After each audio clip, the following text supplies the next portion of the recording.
կամուսնացած կինը ինչպես էր հայտնվում։ Եվ պարզ է, որ այդ մշակույթում եւս իգականը ինչ-որ չափով պետք է տարբերվեր արականից։ Հագուստի նախատիպերը, նախնական հիմքերը եւս արված են այդ տունիկայաձև հիմքի վրա, այսինքն Վանի թագավորությունում նմանությունների հետ մեկտեղ եղել են միայն տեղական բնույթ կրող առանձնահատկություններ, թե արվեստում, թե հագուստում։ Քանի որ Վանի թագավորությունը դիցապետական թագավորություն էր, որտեղ կարևորը իշխողը դա կրոնն էր, դիցարանը, աստվածությունները, պատկերները բոլորը բխում էին հենց իրենց կրոնական պատկերացումներից։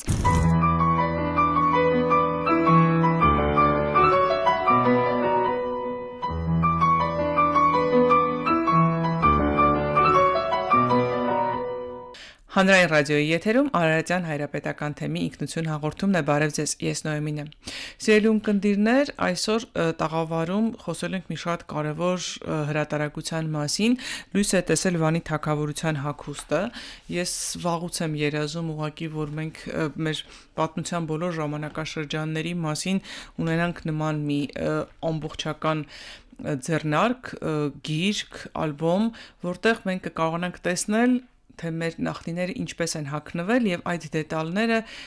զարդանախշերը, մոտիվները, տրամաբանությունը, խորհրդաբանությունը կարողանանք նաեւ այսօր մեր ժամանակակից հագուստի մեջ օգտագործել։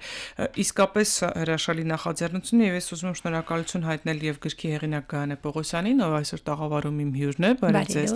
եւ բոլոր նրանց, ովքեր օգնել են այս գիրքը լույս ընծայելուն։ Ես հիշեցնեմ, որ Գայանեն արվեստագիտության թեկնածու է, Հայաստանի Հանրապետության Գիտությունների ազգային ակադեմիայի արվեստի ինստիտուտի գիտաշխատող։ Ողջույն։ Եվ նաև աշխատում եք, դասավանդում եք։ Ես եւս նախ շնորհակալ եմ հրավերի համար, սիրելի Նոեմի, եւ նաեւ ըստ Աստծոց եմ շնորհակալ, որ կարողացա հնարավորին սահմաններում նման ուսումնասիրություն կատարել, եւ դա նաեւ ինձ համար մեծ ուրախություն է, քանի որ հնարավորություն է ստեղծել այս եռալեզու ուսումնասիրության շնորհիվ ներկայացնել հետաքրքրվողներին հայկական լեռնաշխարհում երբեմնի գոյություն ունեցած այդ առեղծվածային հետաքրքիր Վանի թագավորության մշակույթում տեղ գտած հագուստի ձևերի մասին։ Եռալեզուն շատ ուրախալի է, որովհետև մենք սովորաբար գրում ենք հայերեն,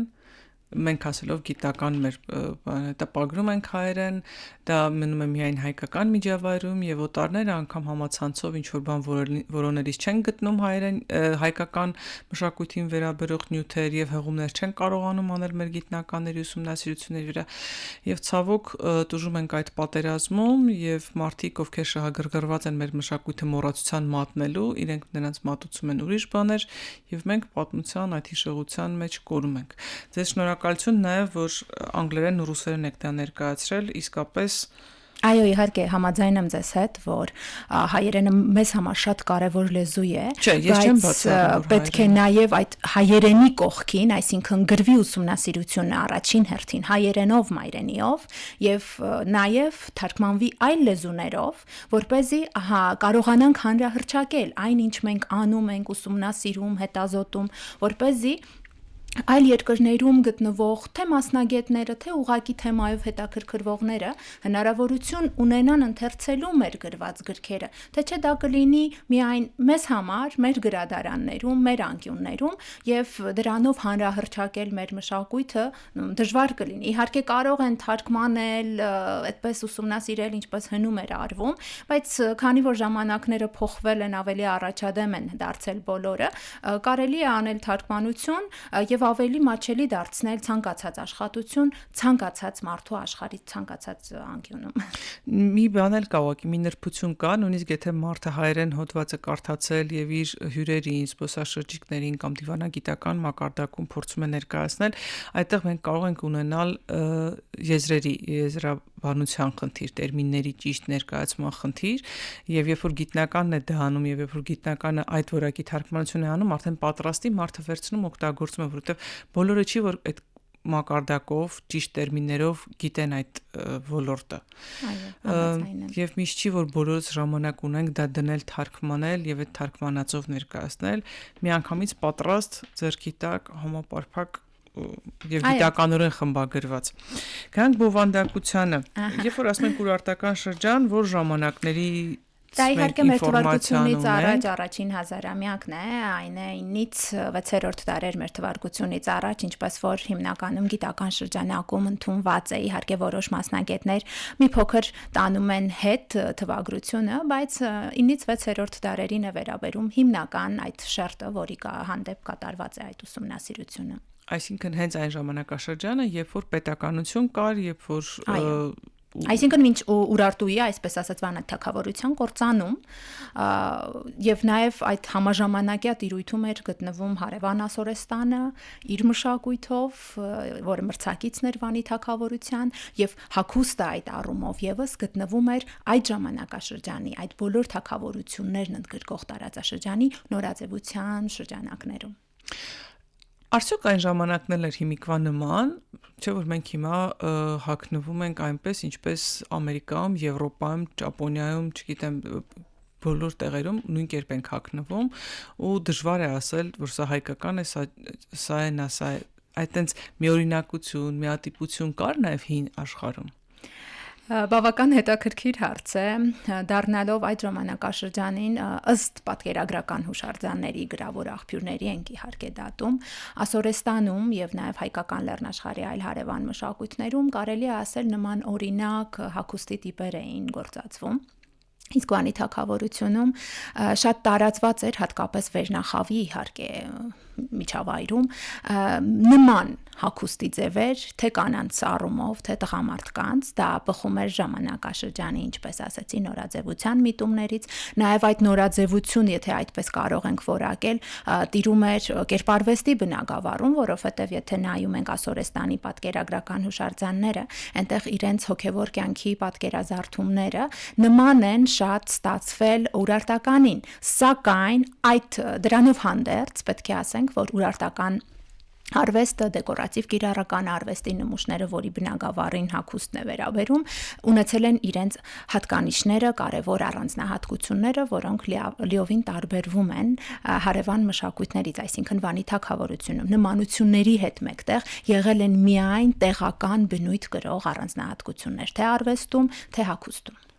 Ինչ տարբերություններ, ինչ առանձնահատկություններ են դրանք։ Հենց օրինակ Արթուզարդի հետ կապված, զարդերի այդ զարդանախշերի պատկերամոտիվների հետ կապված որոշակի շատ տարբերություններ կան, որովհետև նաև Արթուզարդում գերիշխում էր այդ կրոնի,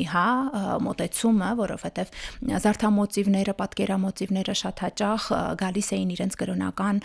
երևակայական պատկերացումներից եւ դրանցում մենք տեսնում ենք պատկերամոտիվներ, սյուժեներ, որոնք արվում էին Արթուզարդի առարկաների վրա, ինչպես օրինակ մեդալյոններն են, կիսալուսնաձև զարդերը, գոտիները եւ այլն։ Դրանց վրա պատկերները բացառապես ուրարտական են, Վանի թագավորության մշակույթին են հատուկ եւ չեն կրկնվում Ասորեստանում կամ որևէ այլ մշակույթում։ Մենք այդ զարդամոտիվներով կարող ենք պատկերացում կազմել նրանց աշխարհայացքի մասին, ինչն են կարևորել, ինչի վրա են ուշադրություն դարձրել։ Այո, իհարկե, քանի որ Վանի թագավորությունը դիցապետական թագավորություն էր, որտեղ կարևորը իշխողը դա կրոնն էր, դիցարանը, աստվածությունները, պատկերները բոլորը բխում էին հենց իրենց կրոնական պատկերացումներից եւ պատկերագրական բոլոր հուշարձաններում, այդ թվում նաեւ Արթուզարդի իրերի առարկաների վրա ներկայացված են հիմնականում առավելապես այդ կրոնից եկող պատկերներ, սրբություններ, աստվածություններ, քրմեր, քրմուհիներ եւ այլն։ Դեպքեր է տարբերություն կային այն ժամանակ էլ տղամարդկանց եւ կանանց զարդահամալիրների մեջ։ Այո, իհարկե, նմանությունների հետ մեկտեղ այն է թե արական սեռի, թե իգական սեռի ուրարտական հագուստում ձևվածքը նման է, քանի որ միանման կառուցվածքով, միանման հիմքով էր կարվում հագուստը, այն է տունիկայանման զգեստ շապիկ կամ վերնազգեստ, այսինքն հիմքում տունիկան էր։ Իդեպ այս առիթով պետք է նաև ասեմ, որ մեր հայկական տարազում հագուստի նախատիպերը, նախնական հիմքերը եւս արված են այդ տունիկայաձև հիմքի վրա։ Գործվածքների որոշակի նմանություն է զգացվում արական եւ իգական սեռի հագուստում, սակայն Արթուզարդի միջոցով, զարդաձևերի զարդարման, գեղագիտական հարդարման միջոցով մենք նկատում ենք որոշակի տարբերություններ եւ պարզ է, որ այդ մշակույթում եւս իգականը ինչ որ չափով պետք է տարբերվեր արականից։ Կարելի է նկատել որոշակի նրբություն կանանց հագուստում, այն է նստեցում, օրինակ այդ Արուբայինի աստվածուհին, որի կերպարը ըստ ուրարտագետների գտնվում է մեր Հայաստանի պատմության թանգարանում, փոքրիկ բրոնզե արձանիկը, որը գտնվել է Վանի տարածքից։ Ներկայացնում է կնոջ բավական այսպես հետաքրքիր, միգուցե հասուն տիկնոջ կերպար, գլխաշորով, զգեստով, որի զգեստը նստեցված է, այսինքն պիր գրկում է մարմինը գեղեցիկ, նկատելի են մարմնի ուրվագծերը, թևքամասի ուրվագծերը։ Ի տարբերություն օրինակ տղամարդու հագուստի, եւ դա հատկանշում է, որ կանացի հագուստի հարդարման առումով նաեւ եղել են որոշ օրինաչափություններ, տարբերակիչ օրինաչափություններ։ Տեխնիկապես դժվար չէր այն ժամանակվա մարդուն այդ դետալացված կարը անել, ասենք նստեցրած անել, թևերի մասը ճիշտ կտրվածք տալ եւ այլն։ Քանի որ նշեցի տունիկայի վրա է արվում, իսկ դա վերցվում է, այսպես ասած, ուղղանկյուն որոշակի լայնքի, որոշակի երկարության գործվածք, կատարվում է ծալազարդում, վզամասի բացվածքներն են արվում, թևքերի, թևքամասի բացվածքը, կտրվածքը, կարելի է ասել դժվար չէ, որովհետև դա ամենապարզ հագուստի նախագծման մեջ ամենապարզ հիմքն է, կառուցվածքն է, որի վրա ուղղակի ուրվագծի քաշման արդյունքում կարելի է ստանալ թե լայն տիպի թևի նստեցում թևամասի, թե նեղ ավելի պիրկ, այսինքն կախված է թե վարպետը ինչպես է այդ ուրվագծերը նախագծային քաշում կտորի վրա, եւ դրանով է պայմանավորված հենց եկող հագուստի արդեն ձևերը եւ արտաքին կարերը։ Կարեր տրվել են եւ հիմա օրինակ ժամանակակից մարդուն թվում է թե այն ժամանակ շատ այսպես նախամարդ էր ապրում, որը պրիմիտիվ էր, պարզունակ էր, հա, այդքան մեծ վարպետություն չուներ եւ այլն, բայց դրանով հետ մեկտեղ մենք պետք է նշենք, որ օրինակ հենց Վանի թագավորության օրինակով ունեցել ենք հայկական լեռնաշխարհում դեկորատիվ կիրառական արվեստի տարբեր վարպետներ, որոնք լավագույն ձևով կատարել են իրենց աշխատանքը, որոնց ստեղծագործությունները, առարկաները հասել են մեր Թեկուզ այդ արձանիկների, հա, օրինակով, ինչ որ պահպանված արթուզարդի առարկաների օրինակով մենք տեսնում ենք մետաղագործության լավ վարպետություն, հագուստի ձևերը, որոնք ներկայացված են օրինակ որմնանկարներում կամ այլ կերպարվեստի հորինվածքներում, մենք զգում ենք, թե ինչպիսի հետաքրքիր վերաբերմունք է եղել հագուստի նկատմամբ, այսինքն իրենք ունեցել են շատ լավ վարպետներ, լավ դերձակներ, եւ նաեւ պետք է ասեմ, որ գրքի շրջանակում հատկանշել եմ դերձակների գոյությունը Վանի թագավորության արքայական պալատներում, որովհետև մի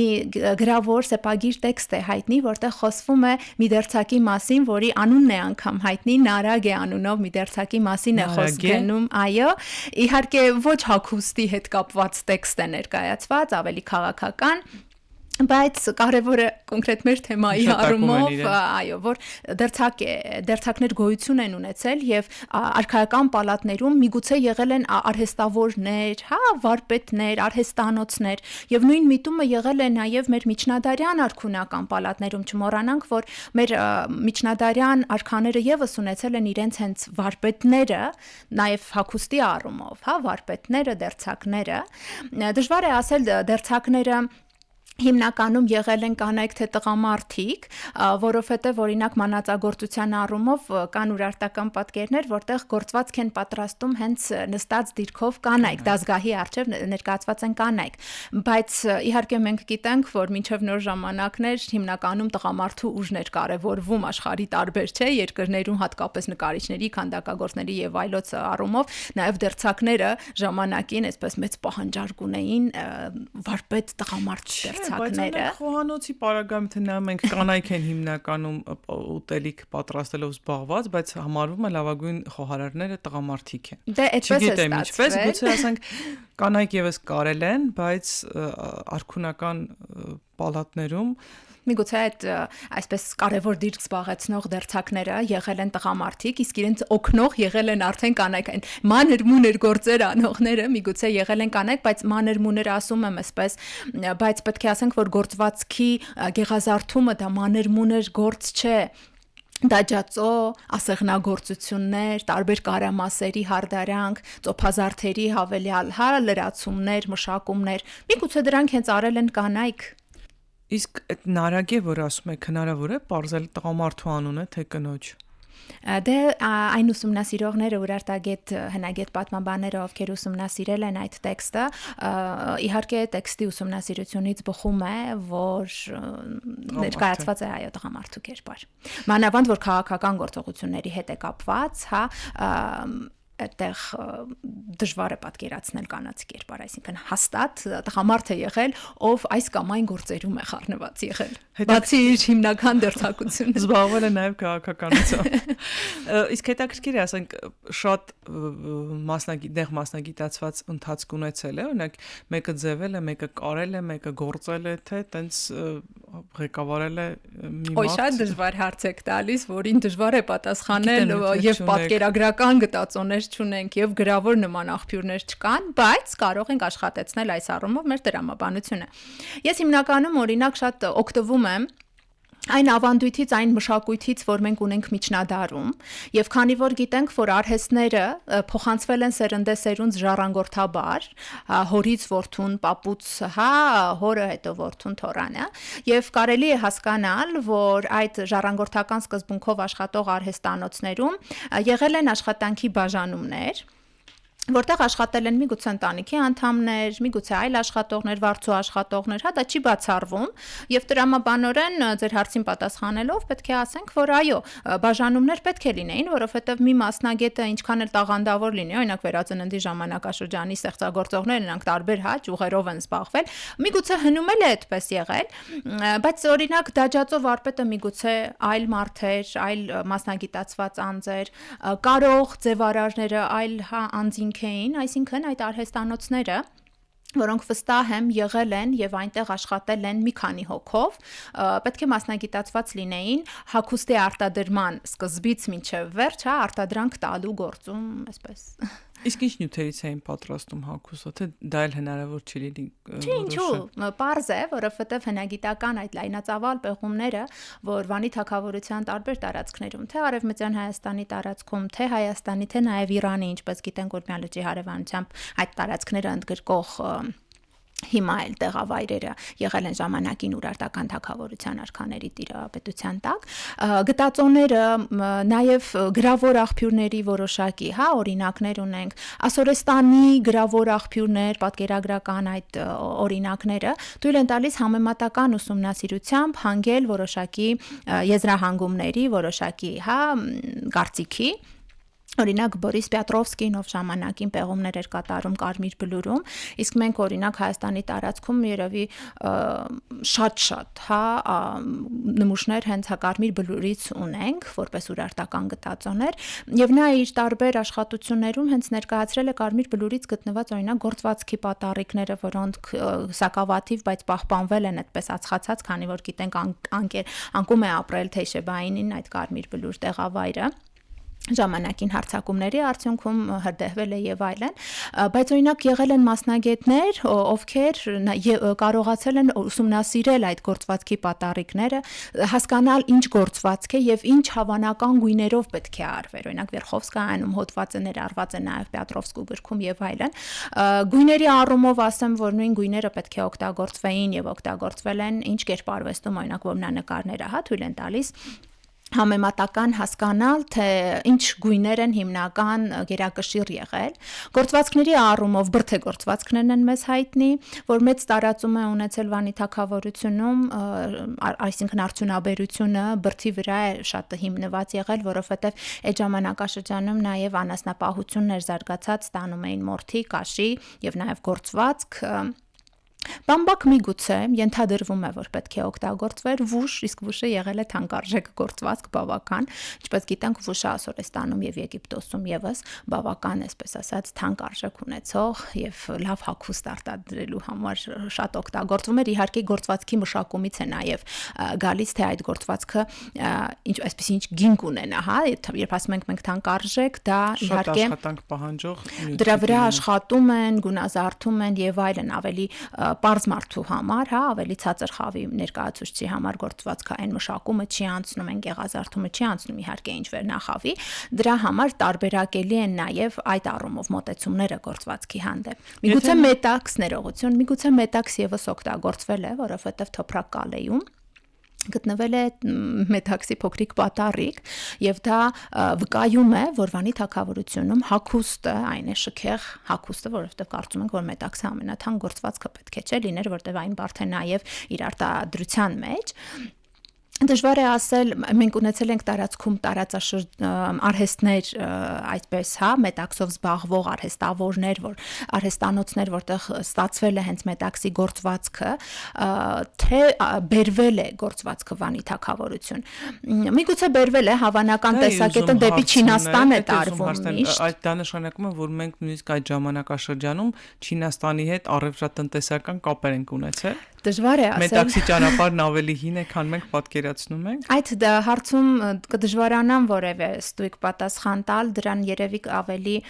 հնագետ պատմաբաններ, հենց այդ ուղղությամբ զբաղվող մասնագետները միգուցե ավելի ճիշտ պատասխան տան։ Ես կարող եմ ենթադրել, որ առևտրային, այսպես ուղիները զարգացած են եղել անհիշելի ժամանակներից, այդ մետաքսի ճանապարհ կոչվածը շատ ավելի հին է վերջին ուսումնասիրություններով, քան մինչ օրս թվագրվում էր, եւ նաեւ պետք է ասեմ, որ ես կարծում եմ որ Վանի թագավորությունում են հենց մետաքսը ստացել, որտեղ մենք ունենք հա այդ պաշարը, որով կարելի է նման արտադրություն ստեղծել, նամանավանդ որ միջնադարում մեր տարբեր հա տարածքներում մետաքս արտադրվել է եւ միգուցե այդ ավանդույթները դեպի միջնադար եկել են հենց Վանի թագավորությունից, ինչու ոչ, ինչու հենց վերցնենք որ բերովի է եղել այդ։ Դե ասում են որ թթենները ճանապարհորդներն են բերել Չինաստանից, առանց թթենների մետաքս ստանալը դժվար կլիներ, այդ կերպ են բացատրում, բայց թերևս պետք է ուսումնասիրել հասկանալ Վանի թագավորությունում ինչ գործ ուներ այդ մետաքսի կտորը։ Միգուցե հենց այն ժամանակվանից արդեն այդ ծառերը եղել են եւ այդ արհեստավորները եւս եղել են։ Միգուցե վերցրել են այդ ավանդույթը, ես չեմ կարող հիմա վստահ պնդել եւ դա ճիշտ չի լինի, բայց չէ որ մշակութային փոխառնչություններ են եղել, այսինքն ամեն մեկը կարող էր վերցնել որևիցե լավ բան այլ մշակույթից զարգացնել, հա, հենց իր տարածաշրջանում, ինչու ոչ։ Դուք թվարկեցիք օրինակ վուշը շատ թանկարժեք եւ ընդունելի էր Եգիպտոսում, Ասորստանում, Հայաստանում ավելի շատ բուրթ էին օգտագործում,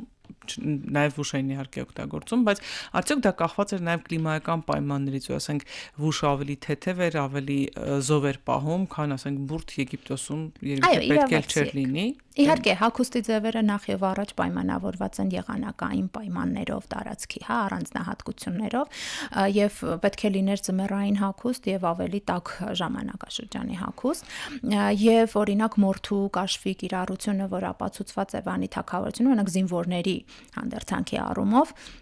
նրանց համար օգտագործվել է հենց նման մոտեցում ավելի տաք, հա, ավելի փափուկ եւ այլ պայմաններ ապահովելու համար զինվորների, բայց դա չի բացառվում, որ այլոց հանդերձում եւս այդ փետրազարդ, մորթի կաշի, կոշիկի համար եւս չէ կաշվի արտադրությունը կարեւոր էր։ Օգտագործվել է օրինակ մենք ունենք արձանիկներ եւ պատկերներ, որտեղ ներկայացված է մորթու կիրառություն հագուստում թիկնոց շալերի, այսպես օրինակով, այսինքն տաք ժամանակաշրջանի հագուստ կիրառվել է Վանի թագավորությունում։ Միգուցե նաև նման լուծումները հանդերձանքում ունեցել են իրենց խորհրդաբանական նշանակությունը եւ ոչ միայն նաև կիրառական նշանակությունը, այնուհանդերձ մենք կարող ենք այո ասել, որ հագուստում եւ տարբեր մարդկանց հագուստում օգտագործվել են ըստ պահանջի արդեն տարբեր տիպի մոտեցումներ։ Ոչխարի կամ այծի բրդերի տարբերությունն էլ չէ, կարող են դրանք էլ օգտագործել, մեկը մի քիչ ավելի կոշտ է համարվում, ավելի շատ մշակման կարիք է ունենում, մեկը մի քիչ ավելի հեշտ։ Իհարկե, այդ մասնագետները պետք է խորազնին կերպով ուսումնասիրեն, ցավոք սրտի, մենք շատ, այսպես ասած, ուշադրություն չենք դարձնում ամեն մի մանրուքին, հա, Վանի թագավորությամբ հիմնականում զբաղվում են հնագետները եւ պատմաբանները, իհարկե կան նաեւ այլ մասնագետներ, որ այս կամ այն առիթով համագործակցում են, բայց պետք է լինեն տարբեր բնագավառի մասնագետներ զբաղվելու պիգմենտների հարցով, գործվածքների եւ այլն։ Ուղղակի ցավոք սրտի գտածոներն են շատ քիչ, սակավաթիվ են եւ դա եւս, այսպես ասած, դժվարեցնում է տարբեր մասնագետների ներգրավվածությունը խնդրում։ Գորգերում ունենք մենք հայկական հանգույց կոչվող կրկնակի հանգույցը, որը տարբերում է հարևան երկրների ժողովուրդների սովորությունից։ Կտորների պարագայում եւս ունենք նման տարբերություններ։ Մենք ունենք հետաքրքիր գործվածքի մեջ օրինաչափություններ այդ Վանի թագավորության գտնված գոնե պատառիկների օրինակով, որոնց մի երկու նմուշ գոնե տեղադրել եմ գրքի շրջանակում, այդ խնդրի նաև անդրադարձել են այլ մասնագետներ, այսինքն ես այդ առումով առաջինը չեմ, որ գործվածքի վրա կոնկրետ ուշադրություն եմ դարձրել, որովհետև սկսած մեր հին մասնագետներից, որոնք զբաղվել են մեր, այսպես ասած, ազգագրական նաև խնդիրներով, նրանք էլ անդրադարձել են, եւ պետք է ասեմ, որ այդ հենքանթել միջնաթելի գործվածքի ստացման մեջ, հենքաթել միջնաթելերի եւ այլ նաև գեղազարդման հետ կապված եղել են որոշակի հետաքրքիր օրինաչափություններ, որոնք փոխանցվել են ժառանգորդաբար նաև մեր հետագա հայկական տարազային մշակույթին։ Նույնը կարելի ասել որոշ ուրվագծերի առումով հագուստի որոշ դետալների առումով եւս կարելի այդ ժառանգորդական միտումը նկատել։ Մենք կարող ենք ինչ-որ մի կերպ երազել, որ կգտնենք այդ անընդհատելի շղթան նախաուրարտական, ուրարտական եւ հետագա միջնադարյան բան, որ այդ տրամաբանությունը, տեխնոլոգիան, ժառանգականությունը գնացել է։ Գիտեք, նախ պետք է ցանկացողներ լինեն առաջին հերթին։ Դա ուսումնասիրելու եւ խորանալու խնդրի մեջ, բայց նաեւ ինչպես ասեցի, գտածոներն են շատ քիչ, որովհետեւ կործանվել են դարերի հազարամյակների ընթացքում, քրիստոնեության ընդունումից հետո նախաքրիստոնեական, այսպես ասած, նմուշները վերածվել են, հա, բոլորովին, այն էլ ինչ ունենք մնացել է հողի շերտի տակ եւ այդ հողի շերտից ինչ կարողանում են հնագետները բացահայտել, դա է հիմնական աղբյուրը, հա, մեր ուսումնասիրությունների։ Դժվար է այդ գիծը քաշել, բայց գոնե պատկերների առումով, որոշակի գտածոների եւ նաեւ արհեստի տարբեր բնագավառների առումով, այո, մասնագետները կարող են գտնել հենց այդ անխափան ժառանգորդական գիծը, որովհետեւ ինչպես ասեցի, արհեստը դա ժառանգորդաբար էր փոխանցվում, կփոխվեին իշխանություններ, կփոխվեին կրոնական համակարգեր, բայց ընտանիքի ներսում, համայնքի ներսում պահպանվում էին որոշակի ավանդույթներ։ Չէ՞ որ մեր կրոնական համակարգում եւս մենք ունենք նախաքրիստոնեական ժամանակներից, չէ՞, եկող կրոնական պատկերացումներ, ծեսեր, տոներ, եւ նույնը նաեւ հագուստին է վերաբերում, ինչու ոչ։ Գրանա, եկեք մի քիչ ավելի գործնականով անցենք հասուն տարիքի կինը, ասենք ամուսնացած կինը, ինչպես էր հագնվում, ասենք, ինչ մասերից էր բաղկացած իր զգեստապահարան, ասենք, գլխից մինչև ոտքեր, փորձենք թվարկել, հնարավոր կլինի։ Փորձենք այսպես պատկերացնել ըստ մեզ հասած պատկերագրական հուշարձանների, ինչպես նշեցի, ունենք այդ եռաչափ արձանիկը, որը ուսումնասիրողները կարծում են, որ հենց Աստվածուհու կերպարն է, գլխավոր Աստվածուհու, դիցուհու, իհարկե դա էլ է վիճելի այդ հարցը, բայց ընդունենք այդպես անգամ եթե դա չլինի, ասենք Արուբայինի Աստվածուհին լինի այլ դիցուհի, միգուցե թաքուհի կամ քրմուհի, միևնույն է իրենց արտաքինը նույնն է, որովհետև մարդիկ Աստվածներին, Աստվածուհիներին պատկերում էին հենց իրենց հագուստով, իրենց կերպարով, այս արդեն դա է կարևոր այս մեր խնդրում։ Եվ եթե Արուբայինին համարվում է ըստ ուրարտագետների գլխավոր խալդի Աստծո կինը, տիկինը, զույգը, ուրեմն նա ամուսնացած, հա, հասուն կնոջ կերպար է, եւ մենք այստեղ տեսնում ենք այդ ավանդույթը հասուն կնոջ հանդերձանքի, այն է գլխաշոր, որը կարծես թե պարտադիր է բոլոր հասուն տարիքն առած ամուսնացած կանանց հանդերձում, երկար զգեստ Չնայած երկար զգեստ բոլորն են հագել, հա, մինչև 20-րդ դար կանանց վերաբերվում խոսքս, եւ զգեստը այստեղ Արուբայինի կերպարում նույն գործվածքից է, ինչ գլխաշորը, այսինքն այսպես համադրված են զարդերի իմաստով, թե որակի նույն գործվածքն է, կարծես թե, այսինքն քանդակագործ վարպետը փորձել է հաղորդել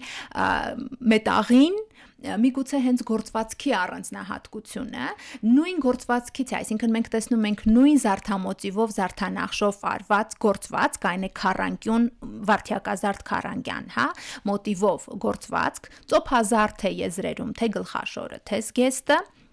Զգեստը ըստ երևույթին կազմված է երկու մասից, վերնամաս եւ ստորին մաս։ Օրինակ, այստեղ նստած է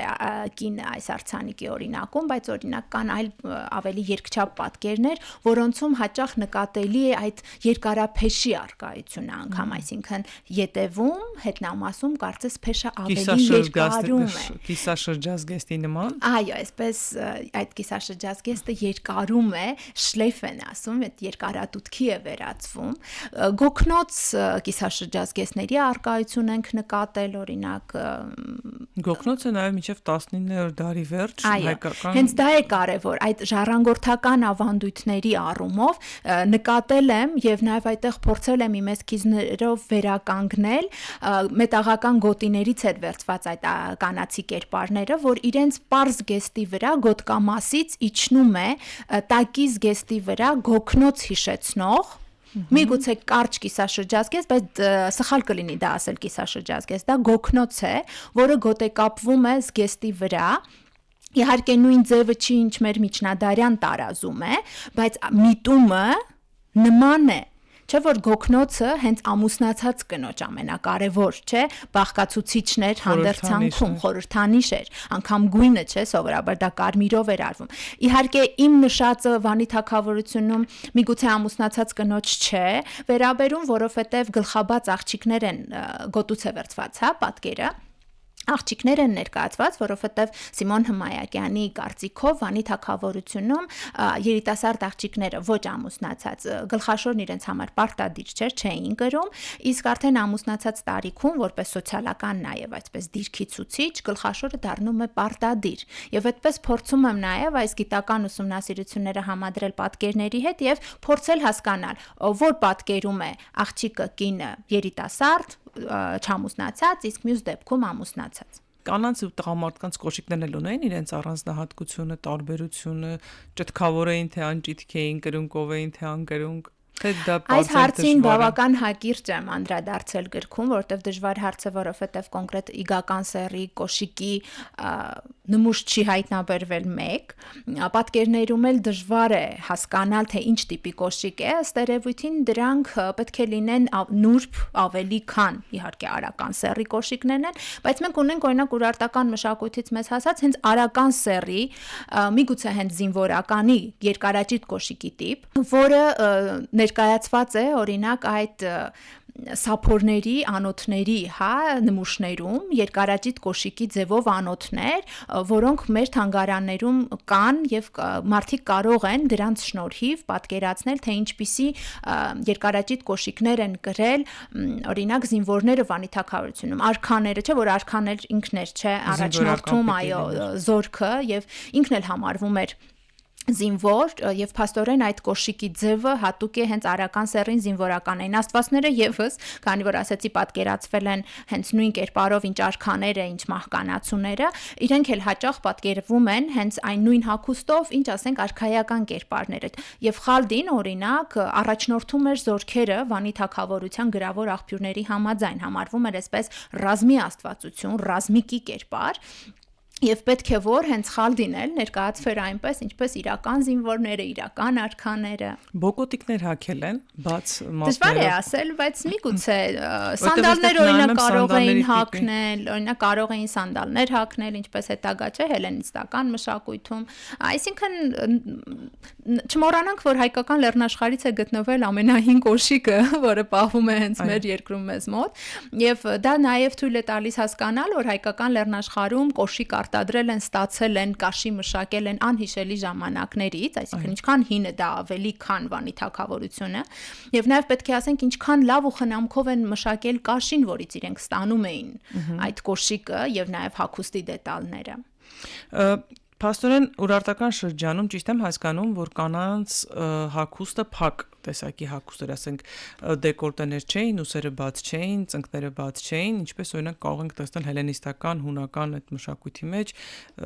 թեթև ուսերից բաց, կուրծքը որոշակիորեն բարձ եւ այլն։ Գիտեք, կան օրինակ թիթեղներ Վանի թագավորությունից, սակավաթիվ իհարկե, որոնց վրա կարծես թե մենք տեսնում ենք ավելի երիտասարդ կանացի կերպարներ, ավելի բաց հագուստի ձևով։ Կան այդպիսի օրինակներ։ Հիմա ասել, որ դա հենց տարածված է եղել սովորական մահկանացուների շրջանում, ասենք երիտասարդ աղջիկների շրջանում, միգուցե չեմ կարողանա դա պնդել։ Միգուցե եղել է հատուկ կանոն ավանդույթ, ինչպես աստվածուհին է, ինչպես թագուհին է եղել, այնպես պետք է հագնեն, հա, իրենց հարգող կանայք, օրինակ, չէ։ Ընտանիքներում եւս այդ ավանդականությունը շարունակվել է մեր հայոց մեջ, չէ, հայկական ընտանիքներում ինչպիսին պետք է լինի իրեն հարգող, ազնվազարմ, այսպես ասած, կինը, տիկինը եւ նաեւ աղջիկը։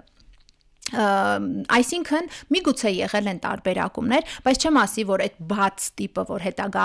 հունահռոմեական մշակույթում տարածվեց, ընդունելի էր Ասորեստանում, Բաբելոնում կամ Վանի թագավորությունում, որովհետև այնտեղ գլխաշորով փակվում էին կանայք փողոց դուրս գալիս, անգամ տեղեկություններ կան, որ որոշ կանանց նաև արգելված է եղել դեմքը բացել փողոցում, այսինքն հին մերձավոր արևելքում կոնկրետ մշակույթը, նորաձևությունը մի փոքր այլ է,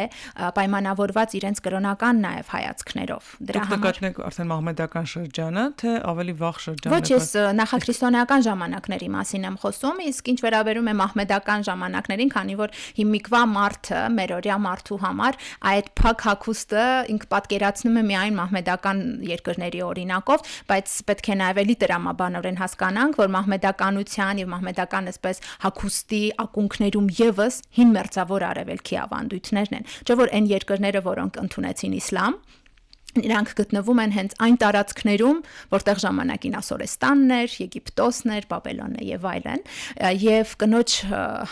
կերպարի հանդեպ այդ վերաբերմունքը, որ իրեն հարգող կինը, տիկինը պետք է փակ լինի, դա միայն մահմեդականների մոտ չէ եղել։ Դա մեր միջնադարյան հայոց մեջ եւս այդպես է եղել։ Իսկ ինչի՞ էր փակ, որովհետեւ կինը գանձ էր եւ իր գանձ որպես գանձ պետք է շատերին տեսանելի եւ հասանելի չլիներ։ Ինչու՞։ Չէ՞ որ ամուսնացած էր կինը, արդեն դառնում էր ընտանիքի մայրը, ուներ իր ամուսինը եւ պետք է այլ տղամարդկանց աչքից, նրան այսպես հոգեբանորեն եւ խորհրդաբանորեն պաշտպանեին։ Օրինակ ես շատ հաճախ լինելով ժամանակակից ընդունում եմ այդ մոտեցումը, որ կինը պետք է իր հագուկապում անգամ ժամանակակից, տիրույթում ունենա որոշակի օրինաչափություններ, դա կարեւոր է ըստիս։ Օրինակ եկեղեցի այցելելիս Եկեղեցին միայն մահմեդականները չէ, որ գրում են գլխաշոր քրիստոնեական եկեղեցում, մեր հարևան երկրներում եկեղեցի մտնելիս բոլոր կանայք գրում են գլխաշոր, դա կարծես թե Աստծո տուն մտնելու, իսկ Աստված ընկալվում է այսպես նաև արականից, չէ, նախասկզբից եկող, նրա տուն մտնելու համար մենք այսպես մատուցում ենք մեր հարգանքը առ Աստված եւ նրա առաջ պետք է կինը հանդես գա գլուխը փակ, խոնար, հեզ, ճիշտ է։ Եվ նաև քանի որ եկեղեցու մասին խոսենք, հասկանանք, որ եկեղեցում էլ մարմինը ընդգրկող բաց ուսերով, բաց մեջքով եւ բաց ոտքերով գնալը հարգանք չի եկեղեցու նկատմամբ։ Եվ օրինակ այս առիթով նաև եթե անդրադարձանք այդ քրիստոնեական թեմային, ինձ համար շատ կարևոր է, որ եթե մարդ գնում է պաշտամունքային տեղ, վայր, այն է եկեղեցի, նա պետք է ցուցաբերի իր հարգանքը, միգուցե մենք գլխաշոր հիմա չենք կրում, բայց գոնե եկեղեցի մտնելիս անհրաժեշտ է կարծում եմ, օրինակ ինչպես է Ռուսաստանում, չէ, կանայք գլխաշորը, գլուխը փակ են մտնում եկեղեցի։ Մահմեդական աշխարհում եկեղեցի են բացի այն, որ ասենք ազատ մահմեդական երկրներ էլ կան, որտեղ գլխաշոր չեն կրում, բայց մսկիթ մտնելիս պարտադիր է դառնում այդ գլխաշորի կրումը, եւ դա հարգանք է Աստծո նկատմամբ։ Այստեղ մի նկար կա, գլխաշոր չի ոնց որ թե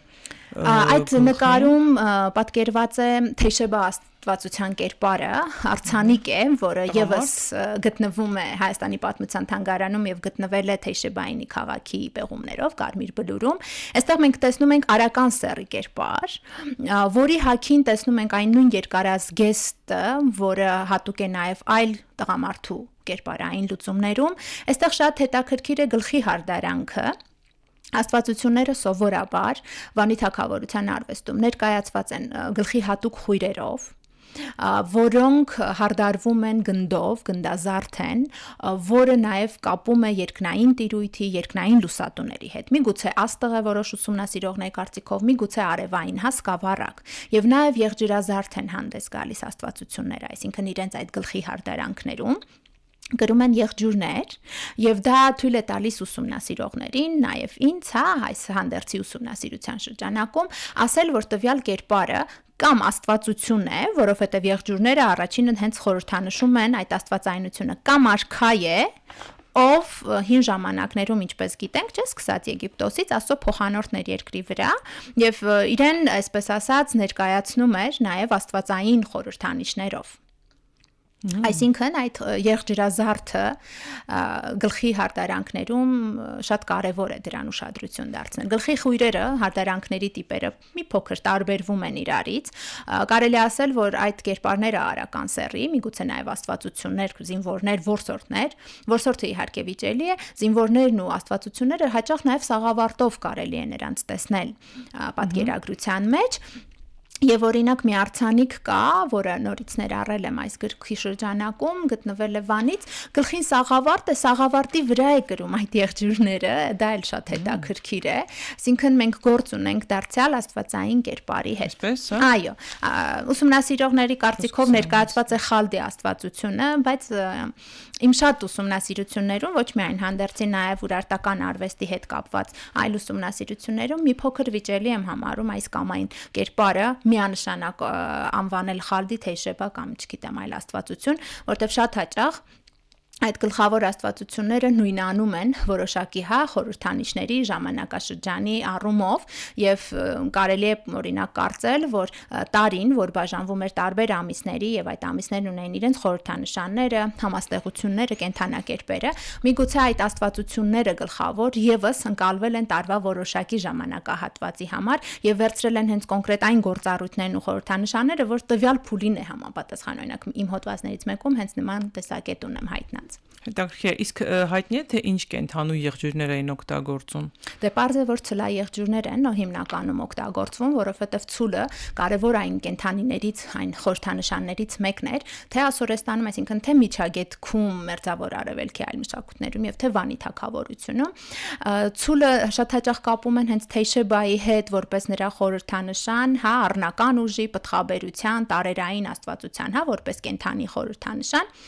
Բայց ամեն դեպքում այդ ցլի եղջյուրները մենք տեսնում ենք նաև այդ գլխի հարդարանքներում եւ ինչպես նշեցի պարտադիր չէ որ տվյալ ներկայացված կերպարը հենց լինի Թեյշեբան, որտեվ եղջյուրը նաև այդ ցլի առնականության արական ուժի խորհրդանիշն է։ Օրինակ կան սաղավարտներ, որոնց ուսումնասիրությամբ եւս տարիներ շարունակ զբաղվում եմ։ Սաղավարտների մի մասը կրոնական ծեսերի պատկերներով է, շատ հետաքրքիր այնտեղ տոնախմբություն, տոնածեսեր են ներկայացված։ Միգուցե աստվածությունների, քրմերի եւ այլոց մասնակցությամբ։ Եվ նաեւ կան հետաքրքիր սաղավարտներ, ավելի պարզ։ Ճակատամասում օրինակ մի հետաքրքիր խորհրդապատկեր խորհրդանշան է, որ ժամանակին սկսած դեռ Պյատրովսկուց եւ այլոց կողմից ներկայացվում է որպես Թեյշեբա աստվածության խորհրդանշան։ Մի քանի տարի առաջ ես փորձ կատարեցի գիտաժողովներից մեկում միջազգային ներկայացնել այն տեսակետը իմ, որ Խալդի Աստծոն ուղված սեպագիր տեքստով, այն է սաղավարտի վրա արված տեքստով, դժվար թե Թեյշեբայի խորհրդանշանը ներկայացվեր, այսինքն եթե տեքստը Խալդիին է ուղված, ինչու պետք է խորհրդապատկերը այլ աստվածության, չէ, խորհրդանիշն է զուտ դրամաբանորեն, ընդունվեց տեսակետը տպագրվեց այդ հոդվածը եւ այդ տեսակետով էլ առնչվելով նաեւ հագուստի ուսումնասիրության մեջ, կարծում եմ, որ նման սաղավարտները օրինակ կրել են որոշակի զորամիավորումներ։ Այս տեսակետը նաև արևմտյան շատ ուսումնասիրողներ են հայտնել, նաև հայերն կան, որ ուսումնասիրում են այս հարցը։ Այսինքն միգուցե դա այսպես լոգոտիպային խորհրդանշան է եւ իր հիմքում ոճավորված ցլա եղջյուր է դարձյալ, որը կարող է ուժ տալ մարտիկին, չէ, այն կրողին։ Սաղավարտը դա սպառազենի տեսակ է, պաշտպանող, չէ, գլուխը պաշտպանող տեսակ է։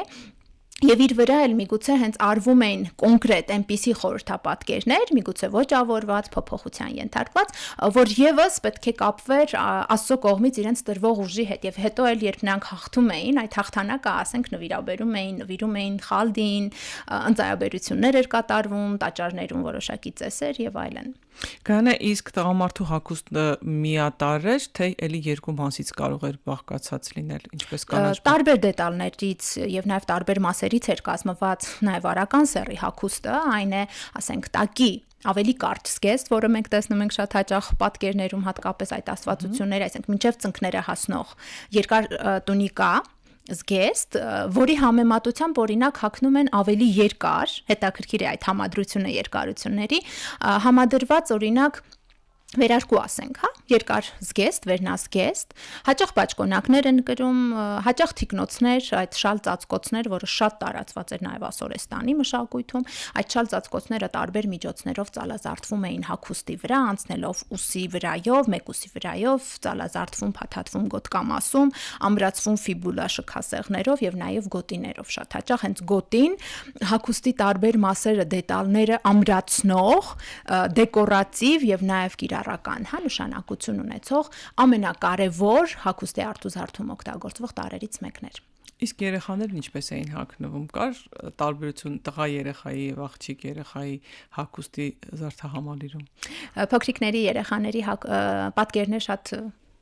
քիչ է, եթե կարելի ասել առհասարակ չկա, միայն մի պաշտամունքային թիթեղի վրա է նկատելի, որ փոքրիկ կերպար է պատկերված, այսինքն գահին բազմած աստվածության առջև, կարծես թե ողջույնի եւ աղոթքի դիրքով ներկայացված են մի քանի ըստ երևույթին վերնախավի արքայական ընտանիքի անդամներ, բոլորը արական սեռի։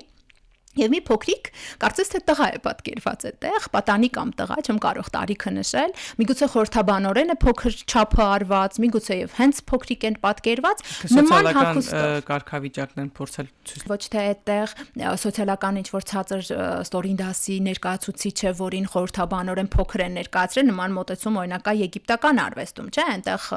վերնախավը եւ հատկապես փարավոնը շատ ավելի մեծ է պատկերվում, քան մյուս կերպարները։ Այստեղ չէ, պաշտամունքային թիթեղը ըստ երևույթին ներկայացնում է որոշակի պաշտամունքային սյուժե, գահին բազմած աստվածությանը ողջույնի եւ աղոթքի դիրքով ներկայանում են ըստ երևույթին արքայական ընտանիքի անդամներ, այն է արքան եւ նաեւ այլ անդամներ, միգուցե նաեւ քուրմն է այդտեղ ներկայացված, գլխավոր ասենք քուրմը, ով հետևում է այդ իրադարձությանը, ինքն էլ իր երկրպագությունն է մատուցում եւ այլն։ Եվ փոքրիկը ըստ երևույթին այդ ընտանիքի փոքր որդին է, չէ՞, միգուցե արքան է իր որդիների հետ ներկայանում Աստծուն։ Ինչպես արվում էր, չէ՞, մեր հետագա նաև քրիստոնեական ավանդույթում, օրինակ մենք ունենք միջնադարյան, չէ՞, մանրանկարներ, որտեղ արքաները ներկայացված են իրենց ընտանիքի անդամներով, թեկուզ, այո, իհարկե։ Եվ դա կարծես թե օրինաչափություն էր։ Շատ հաճախ օրինակ հենց քրիստոնեական պատկերագրության մեջ լինի Հայաստան թե Եվրոպա ներկայացվում են այդ ադորանտի դիրքով, չէ, խնդրարկուի դիրքով կերպարները Տիրամոր արչև, Աստծո Քրիստոսի արչև եւ այլն, այսինքն Վանի թագավորությունում եւս այս թիթեղի օրինակով մենք նման մոտեցում ենք տեսնում։ Եվ ըստ երևույթին հենց փոքրիկ տղան է ներկայացված։ Միգուցե իրենք ինչ-որ բան են խնդրում Աստծոց, չէ՞ որ իրենք հենց աստվածներից էին ստանում իրենց իշխանությունը եւ իզուր չէ որ մենք ունենք այն տեղեկությունները, որ Մուծածիրի գլխավոր Խալդե Աստծո տաճարում հենց արքայադրվում էին արքաները, օծվում էին որպես արքա։ Միգուցե դա նաեւ ի սկզբանե իրենք նախատեսում էին, որ իրենց որդիներին պետք է, չէ, փոխանցվի իրենց գահը եւ նման ինչ-որ մի ծես է։ Դժվար է ասել, այդ թիթեղները դեռևս շարունակական ուսումնասիրության փուլում են։ Բայց կարող ենք ասել, որ փոքրիկները եւս հագել են մեծերի հագուստի պես, նույն ձևաբանությամբ, նույն տիպով հագուստ, ուղղակի ըստ երևույթին այնտեղ դետալներն են տարբեր եղել, արտուզարդ միգուցե բացակայել է կամ եղել է ինչ-որ այլ մոտեցմամբ, օրինակ փոքրիկ գոտի է հայտնաբերվել պեղումներից մեկում, կարող ենք ասել, որ դա փոքրիկի է պատկանել։ Գոտիների չափսերը տարբեր են, գոտիներ կրել են թե կանայք, թե տղամարդիկ եւ այդ փոքրիկ օրինակով միգուցե եւ երեխաներ եւ ինչու ոչ, չէ՞ որ փոքրիկները, հատկապես վերնախավի փոքրիկները պետք է զուգվեին, զարդարվեին, չէ, հատկապես տոնախմբությունների եւ այլ ինչ-որ ծեսերի ժամանակ, եւ պետք է իրենց հայրիկների կամ մայրիկների նմանությամբ որոշակի հագուստ, բայց օրինակ եթե աղջիկ լիներ, դժվար թե գլխաշորով լիներ։ Նա կարող էր թասականման ինչ-որ գլխար կրել, ինչպես հետո հայոց մեջ քրիստոնեական միջավայրում, որտեղ այդ թասականման կամ արախչյանման այդ գլխար գդակները Վանի թագավորությունում գրքում ցույց եմ տվել, որ եղել են, ձևը նույնն է, շատ հաճախ դրանց հանդեպ մոտեցումը գեղագիտական զարդանախշերի առումով կարելի է ասել նման է, ինչ հետագայում մեր հայոց տարազում, հայկական տարազում։ Իսկ հետաքրքիր է, գիտեմ, որ շատ բարդ հարց եմ տալի, որովհետև նյութը իրականում քիչ է, որի վրա հիմնված կարող եք բանել, բայց եկե ունեցել են ամենօրյա հագուստ եւ տոնական հագուստ, պայման, ծիսական հագուստ։ Իհարկե։ Ինչպես հայոց մեջ կինո ունենում էր երկու ձեռք հագուստ, չէ՞, մեր տարբեր տարածաշրջաններում, մեկը տոնականն էր, ավելի ճոխ, թանկ գործվածքից, գունագեղ զարդարանքներով եւ այլն, եւ եղել է պարզ հագուստ, առօրեական, չէ, գործ անելու համար, ինչպես ասում ենք, ճաշ ճիփելու համար եւ այլն, դժվար թե այն զուգված զարդարված կերպարում հանդես գար կինը։ Դե աստվածների, աստվածուհիների, արքաների եւ թագուհիների վերաբերյալ դա դժվար է ասել, որովհետեւ նրանք միշտ այդպես տոնախմբության, տոնական կերպարների մեջ էին եւ նրանց ծառայում էին ավելի չէ պարզ մարդիկ, ավելի ցածր խավի ներկայացուցիչներ։ Եվ լավ է, որ մենք urարտական գոտիների օրինակով ունենք նաեւ այդ ավելի ցածր դասի ներկայացուցիչներ, օրինակ ակրոբատներ, երաժիշտներ, պարողներ, տաճարային սպասավորներ, սպասուհիներ, դասգահի առջև նստած կանայք, ովքեր միգուցե այդ մանածագործ, ջուլհակագործ, հա, այդ կանայք են։ Դժվար է ասել հիմա այդ կանայք սովորական կանայք են, թե ներկայացված է թագուհին այդ գործողության մեջ, որտեղ ինչպես գիտենք, մեր հայոց թագուհիները իրենց դստրերի հետ զբաղվում էին կարպետների արտադրությամբ, այսպես ասած, գործվածքի արտադրությամբ, ստեղծմամբ։ Միգուցե հենց ներկայացված են այդտեղ թագուհիներ այդ գործի վրա։ Միգուցե եւ այո, եղել են այդ մանածագործ հենց կանայք, որովհետեւ կա մի գրավոր աղբյուր, տեքստ, որտեղ խոսվում է 60-ից ավել մանածագործների մասին եւ այդտեղ գաղափարագիրը հատկանշում է հենց իգական սեռը ըստ ուրարտագետների եւ փաստորեն կանանց մեծամասնությունը հենց զբաղվել է գործվածքի արտադրությամբ գաղափարագիրը կանանց է ավելի շատ վերագրվում կան ինչ-որ տերմիններ բառեր հագուստի վերաբերյալ որ հնարավոր է ասել այս առարկային այս կերպ են կոչել գլխաշորն այս կերպ է կոչվել եւ այլն թե շատ այդքան մանրամասն չէ, բայց օրինակ Սարգոն արքայից, Սարգոն երկրորդ արքայից պահպանված մի գրավոր տեքստ, որտեղից մենք իմանում ենք բազմաթիվ առարկաների հափշտակման մասին Մուծածիրի հայտնի տաճարից, այո, ինքը լավ թվարկում է, այսպես ինչ են տարել այնտեղից եւ ի ուրախություն գոնե ուսումնասիրողների այնտեղ նշված են զարդեր, կիսալուսնաձև զարդեր, այնտեղ նշված է գործվածքի գույնի մասին, այնտեղ նշված է նաեւ հագուստի մասին, իհարկե ոչ մանրամասն, այսինքն այդ դետալային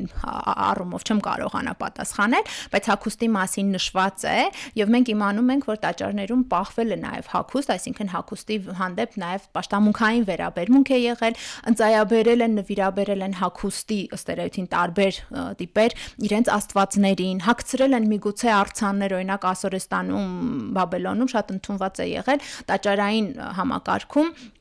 աստվածներին վերաբերել այնպես ինչպես ասենք արքային կվերաբերեին նրան ուտացնում էին հա այսինքն նրա համար նախատեսվում էր որոշակի ծիսական ժամերի ուտելիք որով զբաղվում էին կոնկրետ մասնագետներ միգուցե այս երևույթը եղել է նաև urարտական տաճարներում նրան մաքրում էին այսպես ասած լողացնում էին եւ թիկնոցի են հագցում եւ այո միգուցե նաև որոշակի հա գործվածքով հավելումներ էր կատարվում այդ արձանների վրա բայց այն որ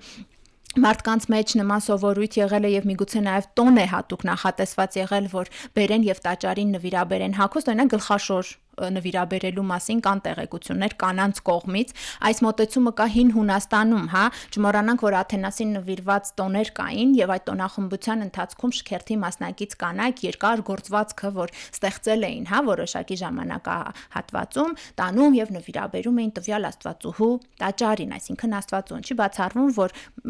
մեզ մոտ հայկական լեռնաշխարհում եւս նման մոտեցում եղել է Ինչպես ասացի, գլխաշորի հանդեպ վերաբերմունքը ոչ միայն եղել է կիրառական, այլև դրան մոգական հատկանիշներ են, հա, այսպես ասած, տվել մարդիկ, պահպանական, գեղագիտական եւ այլն, այսինքն դա կնոջ կերպարի, կնոջ սրբազան կերպարի կարևոր դետալներից էր։ Շատ հաճախ մեր ազգագրական նյութերում հանդիպում ես, որ կինը իր հարսանեկան քողը, այդ հատուկ տոնախմբության համար նախատեսված գլխաշորը պահում էր ողջ կյանքում, նաև փոխանցում իր դստրերին եւ դրա վրա նրանք աղոթում էին։ Այսինքն ինչ հետաքրքիր վերաբերմունք է եղել հայերի մոտ, հա, գլխաշորի հանդեպ։ Դրա համար եմ ասում, այդ գլխաշոր կոչվածը հանդերձում, այդ նույն ուրվագծային տիպը տեսնում ենք թե Արուբայինի աստվածուհու կերպարում, թե հելենիստական շրջանում հայ աստվածուհու կամ հայ կնոջ կերպարում, որտեղ մենք ունենք թրծակավե արձանիկներ, էլի Հայաստանի պատմության թանգարանում տիրամոր կարծես թե կերպարը նախաքրիստոնեական ժամանակներում ասենք մանկանը ձեռքին գլխաշորով այդ օդիգիտրայի դիրքով, հա, դիրամոր կերպարը, եւ հետո այդ մոտեցումը կարծես թե դարձյալ շարունակվում է հայերի մոտ, չէ՞ որ օրինակ Սասունում երբ գնում էին աղջիկ ուզելու, գնում էին լաչակ խնդրելու, այսինքն այդ բառն անգամ խորհրդաբանական նշանակություն էր ստացել մարդկանց մոտ, կամ մեր էպոսում եւս, չէ, խոսվում է գլխաշորի մասին որպես ամուսնության, այսպես ասած, առաջարկ անելու, դա դարձել էր խորհրդանիշ եւ դրա համար շատ կուզեի, որ այդ ավանդույթները գոնե որոշակի չափով մեզանում, գոնե տոների շրջանակում, ծեսերի շրջանակում պահպանվեն, չէ՞ որ կան երկրներ, որտեղ իրենց տոների ժամանակ մարդիկ հագնում են իրենց ավանդական տարազը ճիշտ ձևով, իհարկե, ոչ թե ոճավորված, այլ հենց ճիշտ ձևով։ Ցավոտ բան եք ասում, այդ ճիշտ ձևովը տեսնում ենք այսօր շատ խեղաթյուրված, երբեմն դիլետանտ մակարդակով ինչ որ զարդանախշեր վերցում, անգամ տեսնում եմ, որ ասենք տղամարդկանց գոտիները, որոնք հստակ տղամարդկանց սիմվոլիկան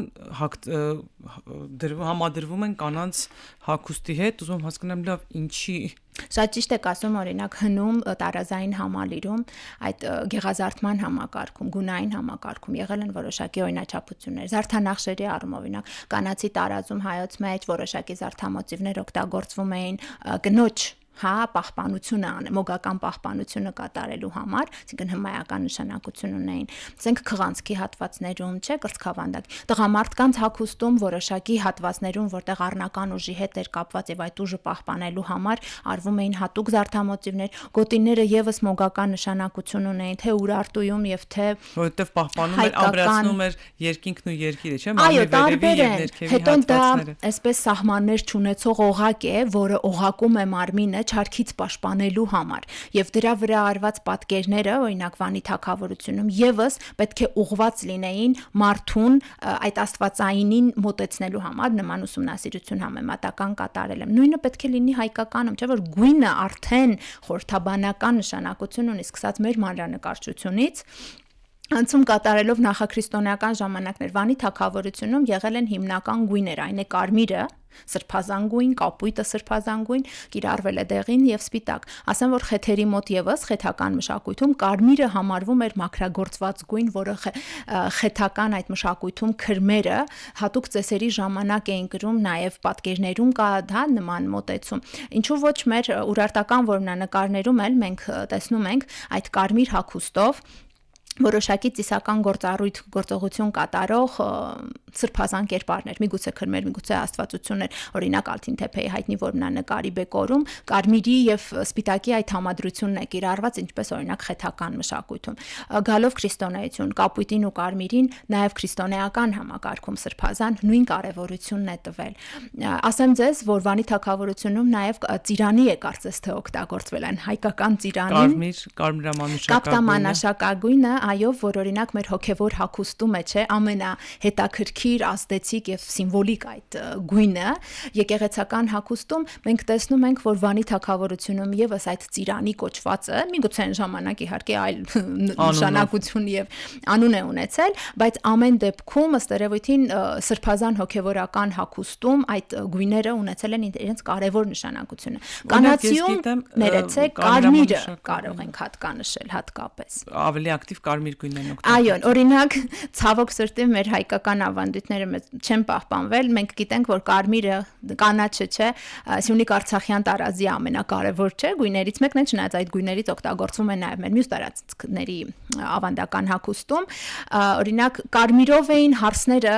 այսպես ասած, ամուսնանում։ Կարմիրը մեր հարսնացուի հագուստի գույնն է, հիմա Թուրքիայում են դա անում։ Ինչու մենք չենք պահպանել, ինչու ենք մենք անցել այդ եվրոպական այլ արժեքների։ Մենք ուլտրաժամանակակից ենք, այսպես ասած, ծիրանի մասին խոսեցինք, ես գիտեմ, որ անգամ Եվրոպայում եւ նաեւ հայկական իրականության մեջ այդ կարմրական կապտամանուշակագույն պուրպուր կոչվածը նաեւ Եվրոպայում արգելված է եղել եւ անգամ մահապատիժներ են եղել, եթե ինչ որ հասարակ մի մարդ իրեն թույլ կտար այդ գույնով բան անել, բայց կապույտին է ուզում անդրադառնալ նաև ուրարտական կապույտին, որովհետև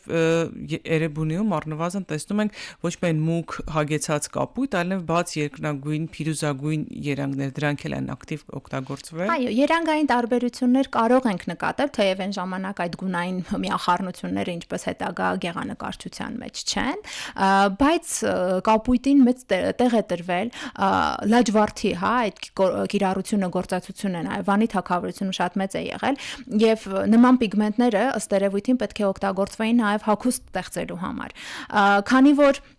Վերնախավը պետք է ըստ երևույթին հագներ այդ ամենաշատ գունազարդ հագուստը, որտեղ գույն ստանալը եւ գունազարդ գործվածքը դա շատ թանկ հաճույք էր, դժվարությամբ էին ստանում, ինչպես նշեցիք, հենց այդ մանուշակագույնը ծիրանին պուրպուր կոչվածը, հա, կարմրյա մանուշակագույն այդպես։ Եվրոպայում նաեւ միջնադարում էր նման գույները դժվար ստանալ եւ շատ թանկ արժեր հենց այդ գույներով գունազարդմամբ ստացված գործվածքները, այնպես որ Վանի թագավորությունում պարզ մարդիկ պետք է հագնեին շատ ավելի պարզ, միգուցե ոչ գունազարդումներով կամ ավելի թեթև հագուստ եւ դա միայն, այսպես ասած, Վերնախավի հատուկ առավելություն է։ Չէ՞ որ ուրարտական մշակույթի, ուրարտական արվեստի գերակշիռ մասը, հա, պատկերների դրանք արված են պալատական եւ տաճարային, հա, կառույցներում եւ այդ արտեֆակտները, գտածոները, արձանիկները եւ այլն, դրանք եւս այդ մշակույթի դետալներից են։ Դժվար է ասել, թե սովորական մարդկանց մշակույթում ինչ կար։ Օրինակ կա ժողովրդական արվեստ կոչվածը, որը ուսումնասիրվում է ուրարտագետների կողմից, նաեւ իմ կողմից, հա, պատկերների առումով դրանք ավելի պարզունակ են։ Դեկորատիվ կիրառական արվեստում, հա, խեցեգործության մեջ եւս մենք տեսնում ենք ավելի ճոխ, հա, մոտեցում, որը նախատեսված է եղել Վերնախավի համար եւ սովորական առօրեական պարզ մարդու համար արդեն նախատեսված օրինակներ։ Այսինքն այդ գունազարդումը շատ թանկ հաճույք էր, հատկապես որ Վանի թագավորությունում ասեղնագործված հագուստ է եղել Վերնախավի մոտ, պատկերներն են թույլ տալիս դա եզրակացնել, ասեղնագործված եւ ապլիկացիոն միգուցե մեթոդներով եւս մոտեցում կա, որովհետեւ ըստ երևույթին այդ նշված գույների վրա ոսկիով արվել է ապլիկացիա կամ ասեղնագործություն, որը շատ ավելի շքեղ է դարձնում գործվածքը։ Ասեղնագործության տեխնիկաներն էլ են արդեն հստակ լինում։ Մենք օրինակ ունենք մարաշի ասեղնագործություն, վան ունենք, չէ՞, տես տարբեր տեսակի ասեղնագործություն։ Այդ հարցին շատ դժվար է պատասխանել, որովհետև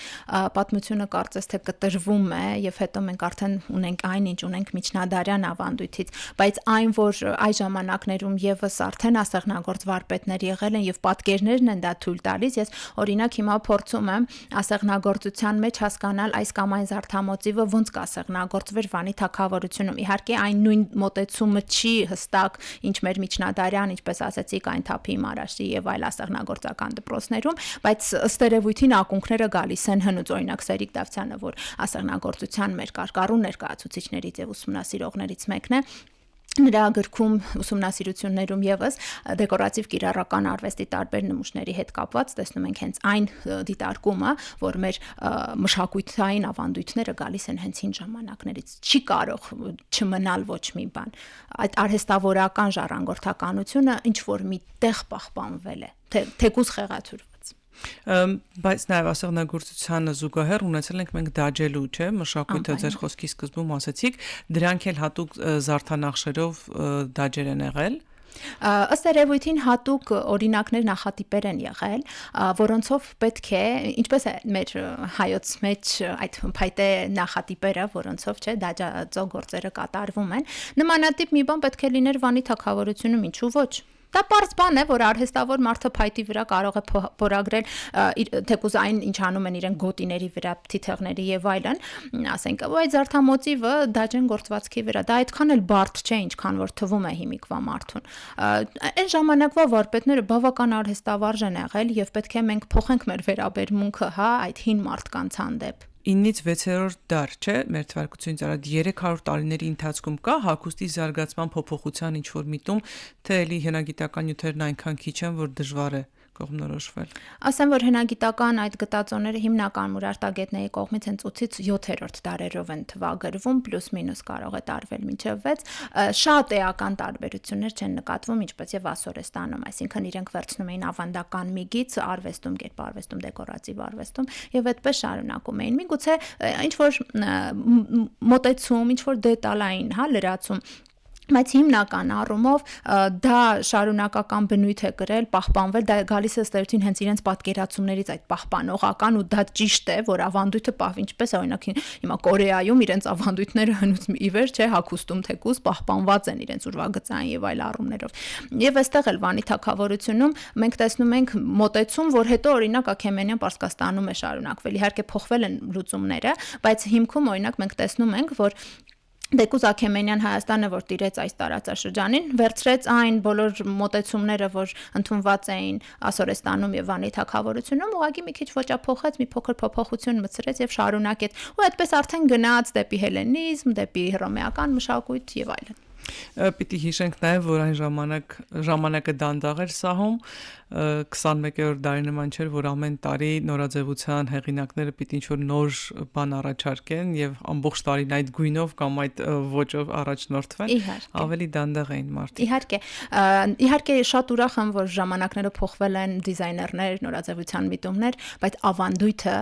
եւ սեփական մշակույթի տարազային ավանդույթը դա պետք է պահպանել եւ դա պետք է լինի անկախ բոլոր նորաձևության միտումներից։ Նորաձևությունը գալիս է գնում է, բայց քո մշակույթը դու պետք է պահես, որպեսզի դու քո ինքնությունը պահես։ Իսկ օրինակ բերեցիք ինքնությունը կորսվում է նաև մշակույթի հանդեպ հարգանքը, վերաբերմունքը, մոռացության է մատնվում եւ հետո սերունդներն արդեն շատ դժվարանում են հասկանալ ոնց ինչ է եղել, ինչպես մենք հիմա հայկական լեռնաշխարհի այս հնագույն մշակույթի վերաբերյալ միայն կարողանում ենք այսպես կարծիքներ հայտնել ու ենթադրություններ եւ պետք է միշտ դարեր շարունակ պահպանվի ինքնությունը տվյալ տարածաշրջանի։ Իհարկե միգուցե սա հռետորական է հնչում, բայց ես օրինակ շատ կողմ եմ բոլոր տիպի ավանդական մոտեցումների պահպանման, ինչքան էլ լինի ժամանակակից, ինչքան էլ լինի նորաձև։ Մեկը մեկին չի հակասում իրական, շատ լավ օրինակ բերեցիք Կորեայի օրինակը, ոչ մեկ չի ասում, թե այնտեղ ջինս չեն հագնում, այնտեղ պիջակ, կոստյում կամ փողկապ չեն օգտագործում, բայց իրենց ավանդական այդ մշակույթը տարազը շարունակում են խնամել, շարունակում են ավելի լավ, որակյալ կտորներից նույն հագուստը կարել եւ երբ որ դու գնում ես իրենց երկիր, իրենք ներկայանում են իրենց ավանդականով։ Մեկը մեկին չի հակասում ճիշտ ավանդականով, ոչ թե խեղաթյուրված, այսինքն մեզ մոտ շատ հաճախ այդ ինչպես դուք ասացիք, տարազային լուծումներում այնքան է խեղաթյուրում եղել, որ հիմա արդեն երիտասարդ սերնդի համար շատ դժվար է հասկանալ որն է ճիշտ, որն է սխալ։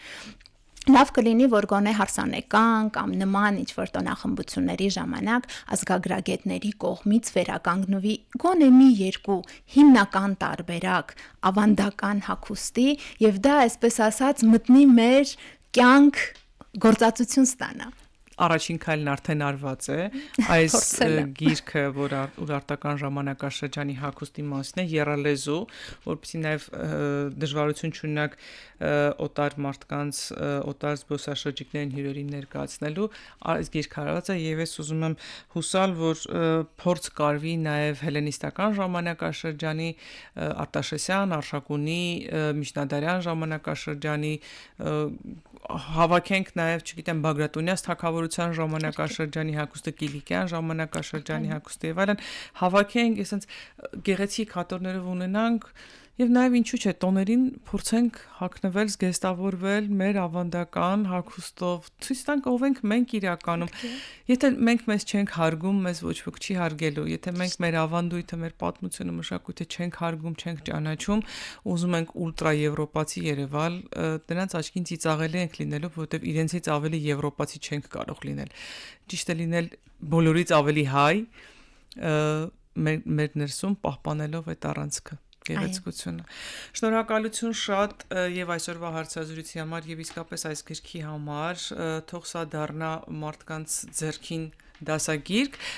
հնարավոր է գտնել դրանք գրախանութում։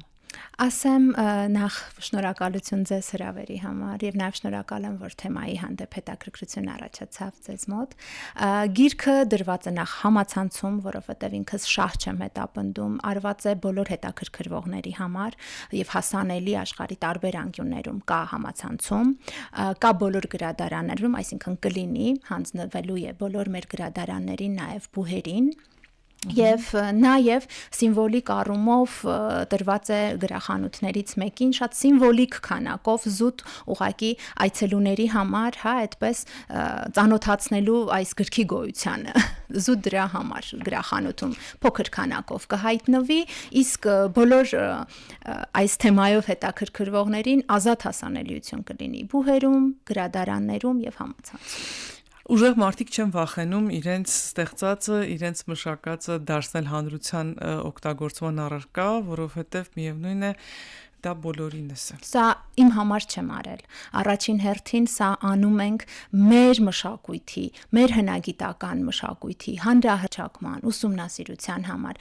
Նման մասնագետները իրենց ուսումնասիրություններով, իսկ նման աշխատությունները պետք է համախմբվեն բոլորի կողմից արված եւ դարձնեն սերունդների համար մի արժեք, որի վրա հետագա սերունդներն արդեն կկառուցեն իրենցը։ Շնորհակալություն շատ, ես իմ ունկնդիրներին հիշեցնեմ, որ այսօր ինքնության տաղավարում ուրարտական հագուստի մանրամասների մասին զրուցում էի Գայանե Պողոսյանի հետ, ով Հայաստանի Հանրապետության Գիտությունների ազգային ակադեմիայի արվեստի ինստիտուտի գիտաշխատող է, արվեստագիտության թեկնածու եւ այս հրաշալի գրքի հեղինակը Վանի թագավորության հագուստը։